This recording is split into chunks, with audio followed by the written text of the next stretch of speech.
선지별은 10번째 시간입니다. 다니엘서 8장에서 10장을 통하여 수양과 수용소에 대해서 2300주의 비밀에 대해서 70일의 비밀에 대해서 재림주의 모습에 대해서 결론해 보도록 하겠습니다. 8장에서는 다니엘의 환상이 나타나는데요. 다니엘의 환상이 먼저 수양과 수용소를 보는 내용이 있는데요. 또 큰 의미가 있는데요. 먼저 8장 3절에서 5절 먼저 보시면 내가 눈을 들어본즉 함께 두 뿔 가진 수양이 섰는데 그 두 뿔이 다 길어도 한 뿔은 다른 뿔보다 길었고 그 긴 것은 나중에 나는 것이라. 내가 본즉 그 수양이 서와 북과 남을 향하여 받으나 그것을 당할 짐승이 하나도 없고 그 손에서 능히 구하리가 절대로 없으므로 그것이 임으로 행하고 서로 강대하더라. 내가 생각할 때에 한 수용수가 서편에서 와서 그 온 지면에 두루다니되 땅에 닿지 않으며 그 염소 두 사이에 현저한 뿔이 있더라. 이렇게 되어 있습니다. 그래서 여기 마지막에 현저한 뿔이 있다는 것은 이제 알렉산더 대왕을 얘기하는데, 알렉산더 대왕은 약화는 나이에 유럽을 통일한 그런 인물이죠. 그런데 여기 보면 8장 8절에 먼저 보시면 수염수가 스스로 신대에 강대하여 가더니 강성할 때 그 큰 뿔이 꺾이고 그 대신에 현저한 뿔 넷이 나서 넷이 하늘 사방을 향하여 왔더라. 이 수용소에 대해서 먼저 이렇게 우리가 알아볼 수 있는 건 아까 현저한 뿔이 알렉산더 대왕이라고 했죠. 근데 알렉산더 대왕이 후계자를 정하지 않고 죽었죠. 그래서 그 부하들이 피 터지게 싸매서 그 나라가 넷으로 나눠졌죠. 그걸 지금 얘기하는 겁니다. 그래서 뿔 넷이 났다 그러는데 이것이 이제 이름도 좀 어렵죠. 카산더, 셀루쿠스, 토톨레미, 루시마코스 이렇게 이제 나눠졌습니다. 그 네 나라 중에 다 이제 하나같이 악한 나라고, 특별히 또 이스라엘 백성들을 아주 못살게 굴는 그런 나라 중에 특별한 나라가 바로 8장 9절입니다. 그중 한 뿔에서 또 작은 뿔 하나가 나서 남편과 동편과 영화로운 땅을 향하여 심히 커지더니, 영화로운 땅은 이제 유대인을 뜻한 것이죠. 유대인을 아주 대적하는 그런 왕이 나오는 건데, 이것이 여러분들이 이제 악명이 높은 그 작은 뿔의 사람이 누구냐? 안티오코스 에피파네스라는 인물입니다. 이 인물은 아주 네로처럼 이스라엘 백성들을 심하게 못살게 굴렸습니다. 그걸 보시면 이스라엘 백성들이 제사도 잘 못 지내게하고 돼지피를 막 갖다 뿌리고 이렇게 해서 아주 하나님을 대적하는 인물이었는데, 이게 이제 결국 적그리스도의 예표다 이렇게 보시면 되는데, 이 예표가 로마 시대에 이제 네로에게 또 이루어졌죠. 네로가 그런 악한 일을 했죠. 그 네로가 또 다시 예표가 돼서 나중에 소련에 이제는 스탈린으로 나타나고, 스탈린으로 나타나서 8저항이 나타나는데, 8저항은 3차 세계대전에 승리해서 결국 후 3년 만에 심승예표를 받게 할 인물이다. 이걸 좀 더 두고 봐야 하는데, 그런 일도 이게 개통적인 역사를 얘기한 겁니다. 근데 여기 이제 환상을 결과적으로 뭐를 나타내는 거냐? 그것이 20절, 21절에 설명을 하신 겁니다. 이걸 한번 보시면, 네가 본 바 두 뿔 가진 수양은 메데바사의 왕들이요, 털이 많은 수염들은 헬라 왕이요, 두 눈 사이에 있는 큰 뿔은 그 첫째 왕이요, 이랬죠. 이제 설명드린 것처럼 첫 번째 두 뿔 가진 수양은 메데바사의 왕들이다. 메데바사 그러면 여러분들이 아마 중고등학교 때 페르시아라고 배웠을 겁니다. 그 페르시아에 아주 큰 왕이 있었던 곳이 누구냐? 그게 고레스 왕이죠. 근데 왕들 그랬죠. 그 왕들은 그 후계자가 바로 이제는 아닥사스다 왕이고, 세 번째가 다리오 왕이죠. 이 왕들이 왜 여기 등장하느냐? 이 왕들이 사실 하나님 앞에 쓰임받은 이방인의 왕이죠. 이것이 이제 여러분이 이사 44장 28절에 보면, 하나님은 2700년 전에 고레스라는 사람이 등장해서 하나님의 모략을 이루고 깊은 뜻을 이루게 할 이 사람이 있다 이렇게 얘기했거든요. 그런데 200년 후에 고레스가 태어난 겁니다. 고레스가 태어나서 메데바사의 왕이 돼갖고, 그 메데바사가 결국은 이제는 바벨론을 멸망시키고 바벨론 포로에서 이스라엘 백성들을 구원하고 이스라엘 백성들이 성전 복권 명령을 내리는 놀라운 역사가 있었죠. 이걸 보면 하나님이 역사를 원하시고 인간의 상대를 충하신 하나님을 우리가 알 수가 있죠. 그래서 그것이 첫 번째 것을 알려준 겁니다. 그래서 왜 알려주느냐? 이것이 인간종의 대지를 또 얘기하는 거거든요. 그래서 그 고레스 왕이 이사 45장 1절에는 동방에 기름 받은 고레스가 나온다. 이렇게 돼 있거든요. 요거는 이제 그때 고레스하고는 상관이 없는 겁니다. 인간 종말에 그 고레스 같은 그러한 종이 사명자가 나와서 그 종이 이제 온 세상을 통일할 것을 얘기한 건데 그 내용이 이제 인간 종말에 또 계시록에 낼 때 그 종이 두 증인 모습을 받은 종이라고 볼 수 있는 것이고 설정 모습을 받은 종이라고도 볼 수 있는 건데 그 종은 앞으로 이제 제가 설명을 차차 드리도록 하겠습니다. 그 다음에 여기 보면 아까도 얘기한 것처럼 수염수는 헬라 왕이다. 이거는 헬라는 이제 알렉산더 대왕을 얘기한 것이다. 그래서 큰 뿔이 첫째 왕이다. 알렉산더 대왕이다. 알렉산더 대왕은 아까도 말씀드린 것처럼 이제는 이스라엘 백성들을 못 살고 당했는데 요 세력들은 마귀의 세력이죠. 마귀의 세력이라 왕국 건설 운동을 방해할 자를 얘기한 것이고 메데바세 왕들은 왕국 건설에 하나님의 뜻에 합당해서 쓰임 받을 정도를 얘기한 겁니다. 이것이 알파가 있었으니까 예언이 있고 예언 성취가 있죠. 이걸 알아야 이제 성경의 모든 걸 정확히 알 수 있다 이 말입니다. 그래서 다니엘서 7장에서도 배울 때 이는 네 짐승이 나오는 것도 옛날에 알파 역사가 있고 봉사도 인간 종말에 알파 역사, 오메가 역사가 있다고 그랬죠. 그리고 오메가 역사를 제가 설명을 드릴 때 미국, 영국, 불란서, 소련을 이제 나온 것이다 이렇게 말씀드렸죠. 근데 요 나라들이 이제 어디에 가서 예언이 되느냐 이것이 스가랴 1장 18절부터 21절까지에 보면 여러분 거기 네 뿔이 다시 등장을 합니다. 그 네 뿔은 바로 여기서 말하는 바로 수염수에 해당되는 자들이다. 그 왜 그러느냐? 거기를 자세히 보시면 뭐라 그러느냐? 그 네 뿔은 유다와 예루살렘과 이스라엘 해친 뿔이라고 했거든요. 반기독적인 세력이 되고 헬레니즘으로 이 반기독적인 사회가 되면서 하나님의 뜻을 아주 반하는 자들이거든요. 근데 세상 자체가 물질 문명이 발달하고 나니까 기독교적인 사회가 되어가고 있으니까 반기독교적인 사회가 되어가고 있으니까 다 반기독교적인 사회가 돼가고 있는 겁니다. 그러니까 이 세력들이 결국은 계시록 7장 1절에 보면 이걸 또 알지 못하는데 그 네 뿔이 뭐가 되느냐? 네 천사가 돼서 바람줄을 붙잡는다. 이렇게 얘기한 겁니다. 그것도 또 일부 목사들은 바람을 부르게 하는 이 하늘에는 천사가 세상을 자유를 그렇게 생각을 하거든요. 그렇지 않습니다. 그건 바로 미용불수의 강대국인데 이거는 유엔 안전보障이사의 거부권을 가지고 바람집을 붙잡는다는 얘기는 바람을 불는다는 것이 아니라 그것은 시인권의 환란을 일으킬 권한을 가지고 있다 이 말입니다. 그래서 그거를 7장 2절에 보면 해롭게 할 권세다 이렇게 얘기했습니다. 악한 세력도 하나님의 대적하는 세력도 하나님이 활약해서 나오지만은 그 세력도 하나님이 활약해서 나와서 할 일이 있기 때문에 나온다 이 말입니다. 그래서 그걸 우리가 잘 알아야 되는데 그냥 천사하면 날개 달린 천사만 잡혀가고 하나님의 비밀을 못 깨닫는 것이 지금 기독교다 이 말입니다. 그러면 여기서 이제 아까 메데바세 왕들에 대한 이 변화를 했죠. 이 편은 바벨론 포로에서 이제는 바벨론 포로 70년이 찼을 때 22년 전에 고레스가 등장을 합니다. 그러니까 이것은 바로 인간 동물의 왕국 건설 운동하는 말세복음 운동이 나타났을 때 이때 쓰임받을 왕이 아까 고레스 왕과 같은 동방의 고레스가 나타난다 그랬죠. 동방 땅끝에 해돋는 나라 한국에서 이 종이 나타날 걸 보여주는 겁니다. 그래서 그 종이 이제 하나님의 능력을 받아서 모든 말씀을 다 전해주므로 왕권 중에 나올 때 이때 협력하는 자들이 나오게 되는데 그것을 이제는 스가랴 1장 20절에서는 네 공장이다 이렇게 할 겁니다. 네 공장은 이제 영어로 본다면 카펜터스 내지는 크래프트맨이라고 되어 있죠. 그래서 이거는 기술자라고도 하고 이거는 목수라고 하죠. 예수님이 이 땅에 왜 오셨다 그랬습니까?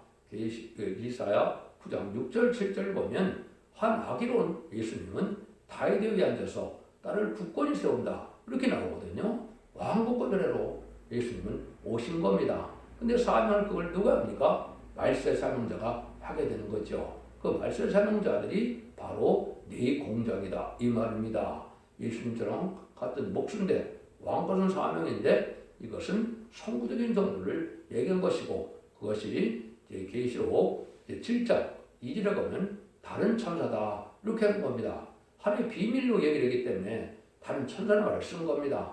또 많은 또 목회자들은 천사가 와서 우리를 인치고 천사가 우리를 뭐 세마포를 갖다 주고 엉뚱한 짓들 하고 있거든요. 그건 하나님의 뜻을 알지 못하는 거거든요. 말씀의 사명자가 나타나서 우리라는 자가 돼서 아버지의 종들에게 임하여 인친다고 그랬죠. 여러분들 성령을 받는 인치는 역사를 천사를 통해서 사람을 인칩니까? 아닙니다. 하나님의 사명자를 통해서 인치는 겁니다. 그 사명자를 뜻했다 이 말입니다. 그걸 내공장이라고 하는 것이고 그 사명을 이제 스가랴 1장 21절에 보면 그 사명을 뭐라 그럽니까? 아까 유다와 예루살렘과 이스라엘 해친 불을 떨어뜨리려냐 그런들을 망하게 한다 이 말입니다. 반기독교적인 세상 권세를 망하게 할 종들이다 이 말이거든요. 그것이 바로 인마진 14만 4천 명에 해당되는 것이고 요게 말세의 사명자고 백마땅 군대고 하늘 군대고 여호와의 군대다 이렇게 성경에 표현된 겁니다. 거기들이 이루어질 것을 여기 보여준 것이다 이 말입니다. 이렇게 여러분들이 이걸 깨달아야 정확히 깨달은 것이 되는 겁니다. 그래서 이런 일에 대해서 이제는 우리에게 그런 교훈을 준 것이고 이것이 아까도 본 것처럼 이언이 기록 7장 가서 성취가 돼서 기록 7장에서 이제 이 선구적인 종들이 인치는 7만 4천 명의 지도자를 뽑게 되고 능히 셀 수 없는 큰물하고 예언된 7장 9절에 백성들을 인도하는 역사라는 것이 말세사의 문제의 이제는 사명이고 그래서 남은 종 남은 백성으로 천년왕국의 백성과 지도를 삼는 것이 하나님의 뜻이고 오략이다 이 말입니다. 그러니까 2600여 년, 2700년 전에 이렇게 예언하고 이루어진 것들이 지금 다시 이루어졌다고 오는 것이다. 그래서 하나님은 알파와 오메가 역사다. 옛날에 한 것을 다시 인간으로 하신다. 이 말이거든요. 그것이 성취되는 과정이다. 이렇게 보셔야 정확히 깨달았다 볼 수가 있는 겁니다. 그 다음에는 여러분들이 이제 많이 잘 알지 못해서 또 이것도 혼란을 시키는 것이 있는데 다니엘서 8장 13절에서 14절입니다. 내가 들은 즉 거룩한 자가 말하더니 다른 거룩한 자가 그 말하는 적에 묻되 이생에 나타난 바 매일 드리는 제사와 망하게 하는 제약에 대한 일과 성소와 백성이 내어준 바 되며 18일 때까지 어느 때까지 이를고 하며 그가 내게 이르되 2300주까지니 그때 성소가 청결함을 입으리라 하였느니라. 이렇게겠죠. 이것도 이제 다 각각 자기 생각대로 이거를 이제 생각하다 보니까 많이 혼란을 주죠. 요거를 먼저 알기 전에 요거하고 비슷한 것이 말하면 다니엘서 12장 11절에서 13절이거든요. 거기 먼저 보시면 매일 드리는 제사를 피하며 멸망할 물건을 세울 때부터 1290일을 지날 것이요 그래서 1335일을 이르는 그 사람은 복이 있으리라. 이렇게 나오죠. 이게 바로 뭐냐? 카운트다운 시점 자체가 바로 후삼전만에 들어갈 때다 이 말입니다. 그 시점이 매일 드리는 자를 피한다. 멸망한 물건이 쓴다. 이 말이거든요. 이걸 알지 못하고 또 사람들은 이걸 전산전부터 계산해갖고 엉뚱한 해석을 하고 있거든요. 여기 분명히 말씀드렸죠. 그래서 매일 드리는 자를 피하는 후삼전만의 심승통치 기간, 3차전에서 이기는 적그리스도가 다스리는 기간을 얘기한 거거든요. 그때부터 2300주야가 지나야만 결국은 이제는 모든 것이 끝이 나서 성소가 성정결함을 얻으리라 그랬죠. 이 세상이 이제는 막이 없는 세상이 된다. 이 말입니다. 결국은 천년왕국을 이루게 돼서 예수님이 많은 마음으로 다스릴 시대가 온다. 이 말이거든요. 그럼 여기 이제 1300년 만에 끝나는 날에 휴고되면서 후산전만 들어갈 때 그때도 휴고되는 일이 되고 그때 카운트다운 되면 먼저 후산전만 1260일이 지나겠죠. 1260일이 지나는 것이 바로 심승의 표를 받게 해서 심승의 표를 안 받는 자는 누구든지 다 죽이라고 그랬죠. 그래서 심승의 표를 받은 자는 심판의 대상자, 멸망의 대상자가 됩니다. 이때도 또 뭐 구원받는다고 가르치는데 이건 아주 잘못된 겁니다. 그때 짐승의 표를 받으면 회개가 되지 않고 구원받을 수 없는 겁니다. 그래서 대접장 때 이제 고난을 당해야 되는데 그것이 바로 1290일로 표현된 겁니다. 그래서 1260일을 빼면 30일이죠. 그래서 그 대접장이 30일이다 이 말입니다. 근데 마지막 대접장 때 아마겟돈으로 사람들을 모아서 아마겟돈 전쟁을 일으키게 되죠. 그 나머지가 또 1335일이라고 했죠. 그러니까 30일 지난 다음에 또 45일이 필요하다 이 말입니다. 그 45일이 바로 뭐냐? 그것이 아마겟돈 전쟁이다. 이렇게 보셔야 됩니다. 아마겟돈 전쟁 때 마지막 계시록 18장에 보시면 1시간에 불탄다는 말이 3번 나오거든요. 이걸 말하면 뭐냐? 그때 핵무기가 터지는 겁니다. 핵무기가 터지면 사람이 살 수가 없겠죠. 사람이 살 수 없으므로 하나님 그걸 재창조해서 이된 동서로 회복시키는 천지 개벽을 그때 하시는 겁니다. 하게 되면 사람들이 이제 살만한 장소로 에덴 동산 같이 다시 창조하고 나면 그때부터 뭐가 된다고요? 그때부터 정결함을 입어서 이제는 사람이 살만한 것이 되고 에덴 동산이 회복된다. 이렇게 말씀하는 거거든요. 요거를 이제 여러분들이 좀 알아야 될 거는 15장 8절에 이렇게 얘기합니다. 하나님의 영광과 능력을 하며 성들의 용기가 참해 일곱 천사의 일곱 재앙이 마치기까지는 성들의 능히 들어갈 자가 없더라. 일곱 재앙이 마치기까지 그랬죠. 이것이 마지막 대접재앙이 바로 마지막 재앙인데 이것이 대접재앙 속에 아마겟돈까지 포함이 되어 있거든요. 그래서 그것이 다 마치면 어떻게 된다고요? 이제는 성전 등이 들어갈 자가 없는데 깨끗하게 돼야 들어가겠죠. 그래서 정결함을 입을 때까지 예비처 보호처에 보호받는 겁니다. 누가요? 천사면에 순종하던 백성들 자들이 말씀에 순종하는 자들이 예비처에 후상전만 동안 갔다가 이제는 보호처는 왜 갑니까? 대접장과 아마겟돈 때는 예비처도 보호하지 못할 정도가 돼서 핵무기가 터지니까 다시 하나님은 16지에 보호처로 다시 보호함을 받게 되는 겁니다. 그래서 그 자들이 이제는 이 기간을 채워서 예수님이 계속 20장 4절에 그리스도와 더불어 1000년 동안 왕들을 했는데 그때 이제 다 나와서 남은 백성으로 이제 천년국의 축복을 누리게 된다. 이 말입니다. 이거를 정확히 아셔야 되는데 이런 과정을 잘 모르니까 각종 억측이 지금 보면 너무나 많죠. 그게 혼선시키는 건데 그게 하나님 앞에 재앙입니다. 성경을 알지도 못하고 가르치는 것은 하나님 앞에 복이 아니라 하나님 앞에 재앙이 됩니다. 여러분들이 이걸 잘 분별하실 수 있어야 되거든요. 그래서 요걸 이제 로마서 11장 25절에 보면 사도 바울이 요 과정을 어느 정도 이해를 한 것 같습니다. 그래서 뭐라 그러느냐? 형제들은 너희가 스스로 지혜했다함을 면쾌하여 이 비밀을 너희가 모르기를 내가 원치 않으니 이 비밀은 이방의 충만수가 들어오기까지 이스라엘 도로는 완악하게 된 것이라. 이스라엘 백성들은 지금 어떻게 됐습니까?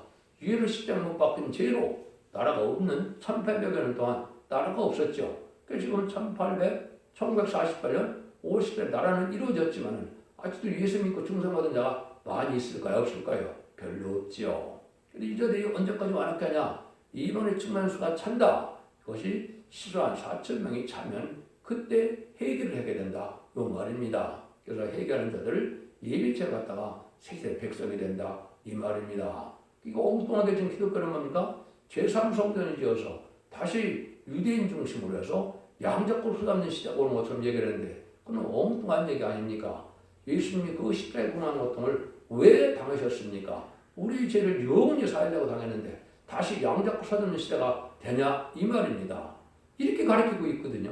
그러니까 얼마나 지금 어리석은 소경이냐 이 말입니다. 그걸 기다리고 있고 그걸 믿고 있고 그걸 기도하고 있고 자 이것은 바로 소경들이 하는 짓입니다. 그런데 이것은 명확한 것을 잘 아셔야 됩니다. 하나님께서는 이제 9장에서는 뭘 얘기합니까? 여러분이 잘 아는 그것도 70일의 비밀이죠. 이것도 뭐 여러 가지로 자기들이 너무 본질적인 경험에서 하나님의 뜻을 분별하지 못한다면 하나님은 인간의 신앙생활에 하나님의 뜻을 이루는데 필요한 말씀을 주시는 것이지 이걸 원어를 따지고 세인에게 따져서 논쟁하라고 말씀 준 게 아니거든요. 이것도 하나님이 교훈을 줘서 하나님의 정한들을 알려주는 거죠. 그럼 본문을 그대로 그냥 쉽게 받아들이면 되거든요. 연도를 인간이 서로 학자들마다 틀린 거를 다 억지로 맞출 필요가 없는 거죠. 이제 그 어느 정도 때를 알면 그 역사를 될 것을 알아야 되는 거죠. 한번 보시죠. 내 백성과 내 거룩한 성을 위하여 70일을 기원을 정하였나니 허물이 마치며 제가 끝내며 자기 용속되며 영원한 의가 드러나며 이상과 예언이 응하며 또 지극히 거룩한 자가 기름을 받으리라.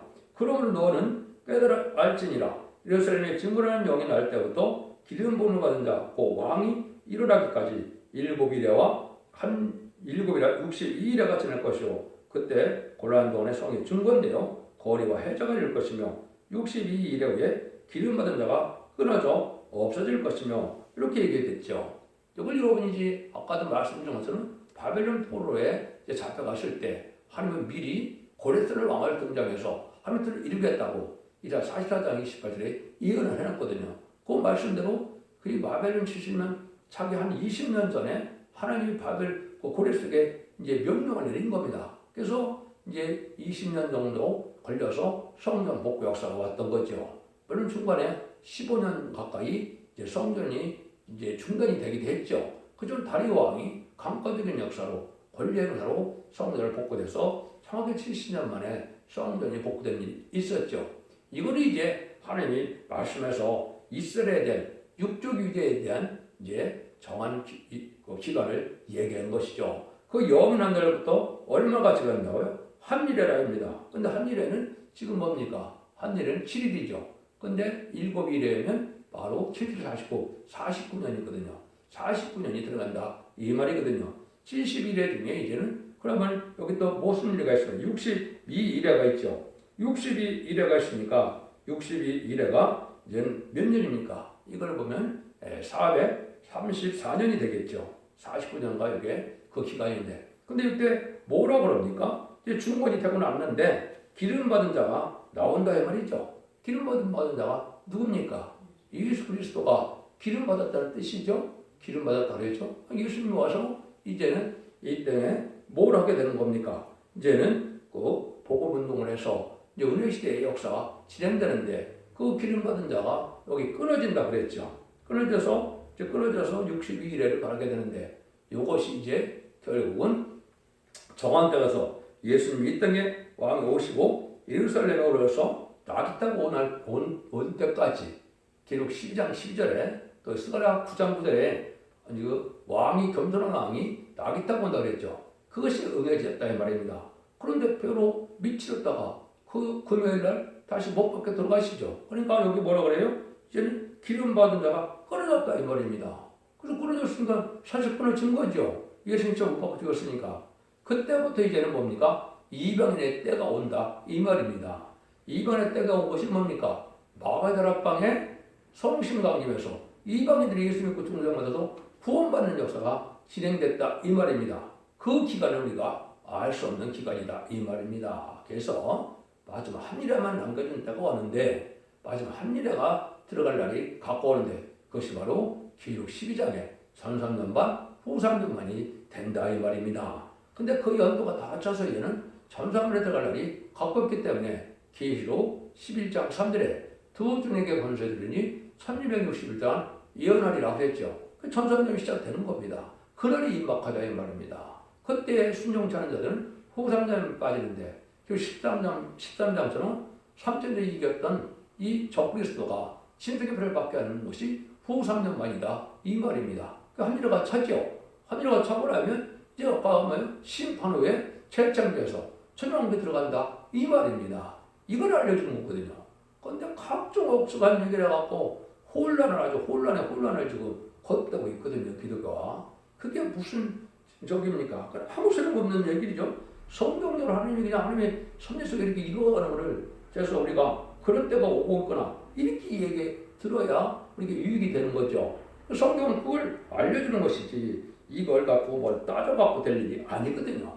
근데 이걸 아무나 따지다 보니까 그것이 오히려 혼란이 온다. 그런 과정 중에 아까도 얘기했듯이 이제 11장 할 때 제가 자세히 말씀드립니다. 에피파네스, 안티오쿠스 에피파네스가 등장하고 또 그 예표로 네로가 등장하고 다시 7째 열불 다신 스탈린 이제 공산당이 등장하고 공산당이 이제 나와서 후 3년 만에 3대 이김으로 그때 적그리스도가 등장해서 후 3년 만에 신세계를 받게 한다. 이게 하나님의 예정된 섭리다 예언이다 이 말입니다. 요 일들이 다 성취되는 과정이 다니엘서는 하나님께서 역사를 주관해서 왕의 세움과 또 나라의 지경과 경계와 또 그 나라의 흥망성대를 다 주관한다 그랬죠. 왕의 세움과 폐왕까지도 하나님의 장중에 있다 그랬죠. 하나님의 섭리 속에 지금 그 역사가 진행된 것이 지금 2600년, 2700년이 된 것이죠. 왜냐하면 애굽 아수르는 옛날에 이미 다 끝난 것이니까 다니엘서가 진행될 때는 끝났다 이 말입니다. 다니엘서는 얘는 바벨론 시대부터 인간 정말에 미스의 왕국이 등장해서 천년왕국이 올 때까지를 말씀하는 것이 다니엘 성경이거든요. 그렇게 정확히 성경이 그대로 아직 이루어지고 있는 거거든요. 그래서 일곱 머리를 이제 설명할 때 뭐라고 그럽니까? 그것이 계로 17장 10절 11절에 있죠. 또 일곱 왕이라 다섯은 망하였고 하나는 있고 다른 이는 아직 이르지 아니하였으니 이는 반드시 잠깐 동안 계속하리라. 이 말이거든요. 이것이 바로 이제 1세기 말에 쓰여졌죠. 로마 시대에 쓰여졌다 이 말입니다. 로마 시대 때 다섯은 이미 망했다는 겁니다. 그게 바로요. 애굽, 아수르, 바벨론, 메데바사, 헬라가 다 망했다 이 말입니다. 그렇죠. 그리고 그때 하나가 온 것이 뭐예요? 그게 로마다 이 말입니다. 로마의 네로 왕자가 또 기독교를 많이 핍박을 했죠. 근데 아직 이르지 않은 나라가 있다고 그랬죠. 그게 소련이거든요. 1917년에 볼셰비키 혁명이 일어나서 일곱째 열불단신 승이 1975년 4월 30일 베트남 전쟁이 끝나고 완성이 됐거든요. 근데 지금 기독교에서 뭐라 가르칩니까? 일곱째 열불단신이 아직 안 나타났다. 이렇게 가르치고 있거든요. 이게 100년이 넘었는데 안 나타났다 그러면 말이 되겠습니까? 이것이 다 끝나간다는 그 잠깐 동안이랬죠. 여기 잠깐 동안이라는 말이 지금 106년이 된 겁니다.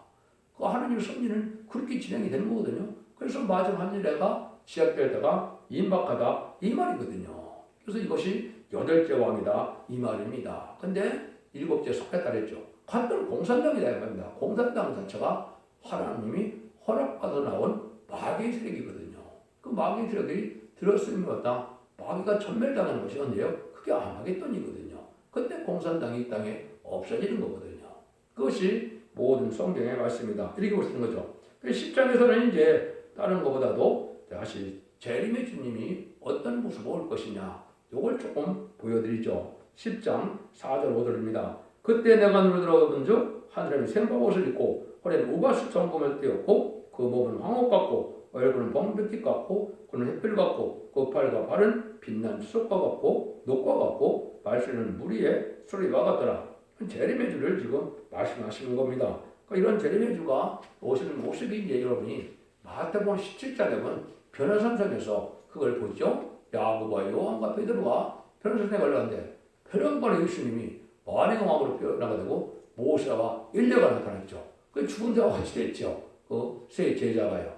이것이 이제 재림의 주는 원죄자분을 해결받지 않으면 구원받지 못될 걸 보여준 것이고 재림의 주가 올 때 모세 사명과 엘리야 사명을 가진 두 주님이 등장할 걸 보여준 겁니다. 그 말씀이 이제 계시록 1장에도 보면 이런 말이 이런 모습이 나타나고 있죠. 그래서 거기다 보면 1장 10절에 17절에 보면 첫째 쌀에 그 일곱 금첫대라고 그러죠. 그래서 예수님은 첫대에게 나타나는 겁니다. 그것도 금첫대, 순금대 제단이다 이 말이거든요. 금대 사이에 인자 같은 이가 발에 끌리는 옷을 입고 가슴에 금띠를 띠고 그 머리와 털의 희기가 흰 양털 같고 눈 같으며 그는 불꽃 같고 그 발은 불에 달려난 빛난 주석 같고 딱 그렇죠. 예수님의 만행의 왕의 모습이거든요. 이 모습이 바로 부적의 예수님이 있다면서 심판적 역사를 하게 된다 이 말입니다. 그 얘기를 해서 세상을 심판의 끝을 맺는다. 이때가 역시 뭡니까? 가장 예수님과 사랑을 받아서 예수님 좌편에 앉아서 예수님한테 기대기도 하고 또 품에 안기기도 했다. 이렇게 성경에 나오죠. 그 사랑받던 그 사도요한이 거기도 보면 그 바람에 엎드려 죽은 자 같이 됐다 그랬죠. 예수님의 품에 앉아서 맨날 먹고 동고동락했던 그 사도 요한이 왜 죽은 자 같이 됩니까? 이거는 재림주는 천주하고 틀리다 이 말입니다. 재림주는 원죄 자가 해결받지 않는 재림주를 못 만난다. 이걸 알려준 거거든요. 근데 지금 또 뭐라고 합니까? 일반 기독교에서 때가 되면 호련히 들림받는 되는데요. 어린애부터 노인까지 다 들림받는데요. 그 성경이 어디 있습니까?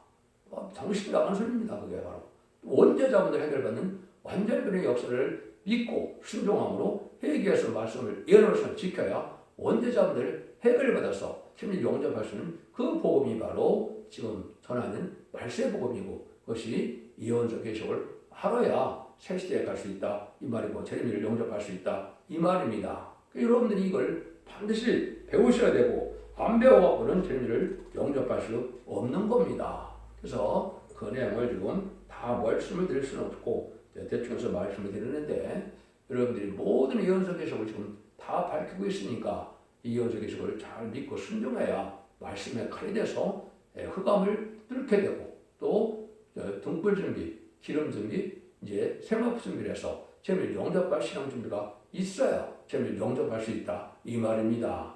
늦은 미성령을 받지 못했는데 어떻게 색시대 가고 어떻게 변화식을 한답니까? 근데 그걸 아무도 안 가르치고 있거든요. 그게 소경된 저분들이 지금 불의한 격분스럽게 됐다 이 말입니다. 여러분들 책망하는 것이 아니고 성경이 그렇게 되어 있다 이 말이거든요. 여러분들 잘 분별하셔서 이제는 영육권의 구원으로 가족적인 구원으로 이제는 자선만대 축복을 받는 에덴동의 축복을 받을 때가 온 거거든요. 여러분 지혜를 잘 분별하심으로 이런데 지혜 앞에 순종하여 제레미야를 영접함으로 자선만대 축복을 누리는 복된 종들과 성도님들이 다 되시기를 예수님의 이름으로 간절히 축원드립니다. 아멘.